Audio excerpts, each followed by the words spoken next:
Ya, perkenalkan nama saya Astrid Kurnia Syardianita. Saya dari Sistem Informasi Institut Teknologi 10 November Surabaya. Di sini saya akan menjelaskan sedikit tentang konsep audit teknologi informasi. Oke, langsung kita mulai aja. Jadi yang pertama tuh kita pengen tahu sebenarnya tujuan kita melakukan audit teknologi informasi itu sendiri buat apa sih? Jadi yang pertama ini di sini ada 3 keyword.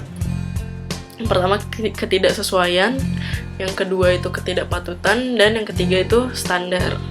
Maksudnya di sini tuh dari ketiga keyword itu kita mencari yang namanya ketidaksesuaian atau ketidakpatutan, kita bandingkan dengan standar yang ada.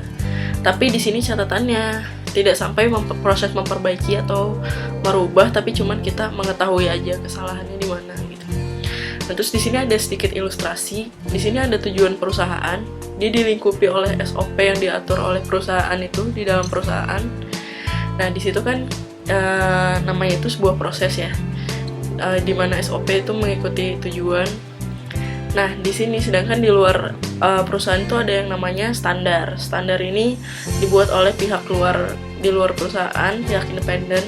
Nah, sedangkan standar dan SOP ini diatur dengan ilmu yang namanya tata kelola, sedangkan proses ke standar itu diatur dengan ilmu yang dinamakan audit.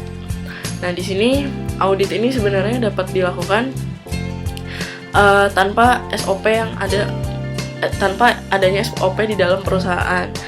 Karena ada kemungkinan nih kalau misalnya SOP di dalam perusahaan itu kan perusahaan sendiri yang bikin. Nah, dikala dilakukan audit itu nanti bisa proses audit itu selalu bisa dikatakan pas atau baik karena memang yang bikin itu kan perusahaan sendiri. Tapi kalau misalnya kita mengacunya ke standar kan itu lebih baik karena memang standar itu dibuat oleh pihak di luar perusahaan gitu.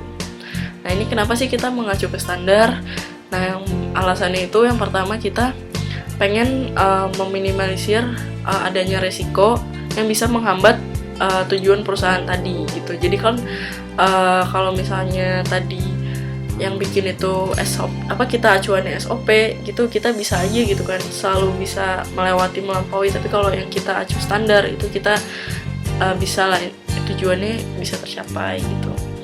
Nah, kalau misalnya orang yang melakukan audit itu namanya auditor, sedangkan orang yang dilakukan audit atau orang yang diaudit itu namanya auditee.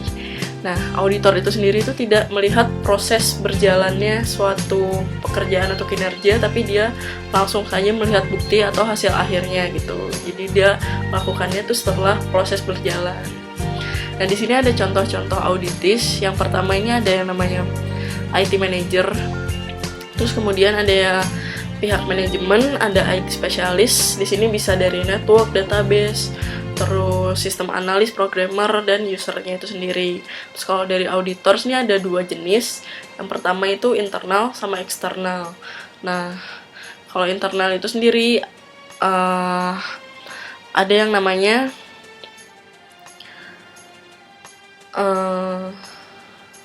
atas nama perusahaan sendiri. Jadi internal itu, auditor internal tuh dibuat dari dalam perusahaan dan untuk mereview apakah tujuan internal perusahaan ini udah tercapai atau belum. Kalau eksternal itu tadi ada second party sama third party. Dia kalau misalnya second party itu dia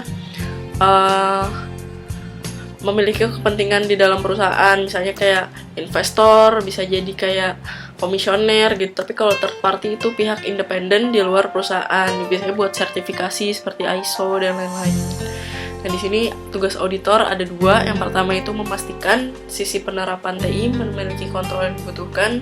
Kemudian memastikan juga kontrol tersebut tuh bisa diterapkan dengan baik gitu. Nah, di sini ada tahap-tahapan audit yang dilakukan oleh auditor. Yang pertama itu melakukan persiapan, mungkin seperti studi kelayakan, studi apa yang mau diaudit gitu. Terus kemudian review dokumen internal yang terhadap pihak yang akan diaudit. Terus kemudian kita lakukan persiapan onsite, kita terjun ke lapangannya, terus kita melakukan auditnya itu sendiri. Kemudian kita persiapan, persetujuan dan distribusi laporan audit yang telah dibuat. Kemudian kita follow up audit. Jadi setelah dilakukan audit, kita lihat setelah itu apakah memang ya proses yang sudah dievaluasi itu sudah diperbaiki atau belum gitu oleh pihak yang tadi kita lakukan audit.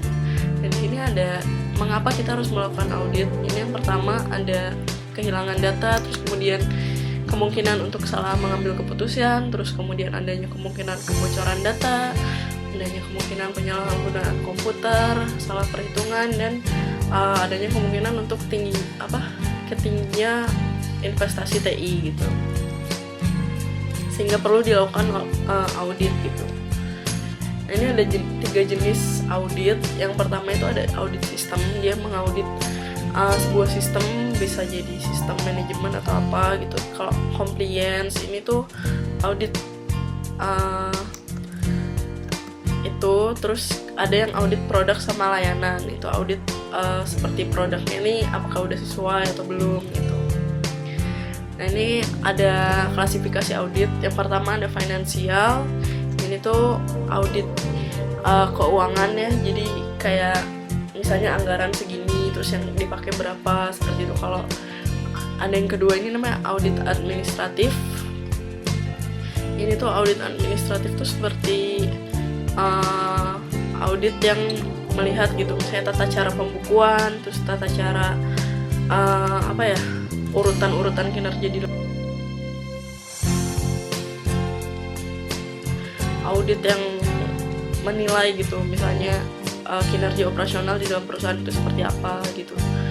Kemudian ada juga integrated audit, jadi dia mengaudit gitu proses integrasi antar bagian di dalam perusahaan, misalnya antar bagian human resource sama bagian finansial nih, apakah mereka ini udah terintegrasi atau belum gitu, apakah proses-prosesnya ini udah melibatkan keduanya atau belum gitu. Terus ada yang namanya IS audit, ini audit informasi sistem informasi, jadi terkait dengan teknologi informasi yang digunakan. Terus ada audit forensik, ini audit biasanya audit investigasi, untuk ibaratnya kita menganalisa data-data forensik gitu. Nah, kalau specialized audit ini audit yang terspesialisasi, bisa dari bermacam-macam aspek itu. Nah, kemudian ada ini, kita sebenarnya kalau dari audit ini apa saja sih yang diaudit gitu. Yang pertama nih ada dari kemampuan untuk pengelolaannya itu sendiri. Jadi bagaimana sih misalnya untuk dari kita mau audit IT-nya gitu ya, misalnya dari proses pengelolaan IT-nya itu seperti apa gitu, itu kalau manageability.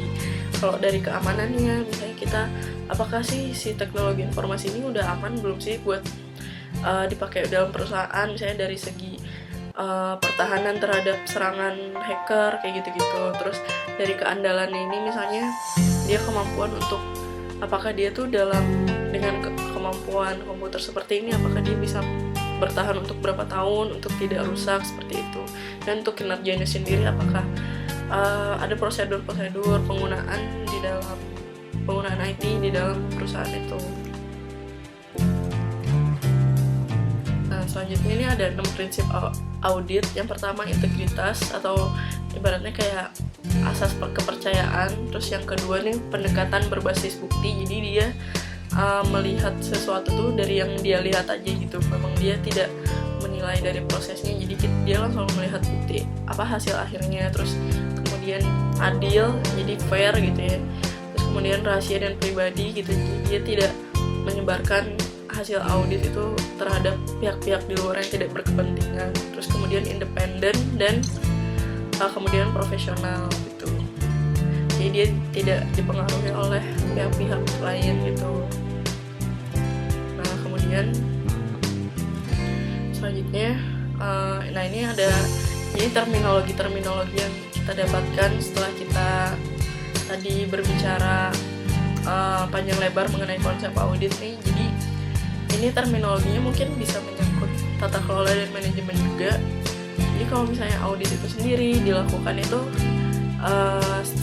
setelah prosesnya sudah selesai, jadi dia itu tidak melihat ke lapangan saat proses sedang berjalan gitu ya, tapi dia melihat saat itu juga ketika proses sudah selesai, dia menilai apakah ini sudah sesuai atau belum gitu. Nah, sedangkan hasil dari audit itu dia gunakan untuk pengembangan berkelanjutan di masa yang akan datang. Jadi diharapkan hasil dari audit itu bisa berguna buat dievaluasi gitu. Nah, kemudian kalau controlling itu dilakukan ketika proses berlangsung.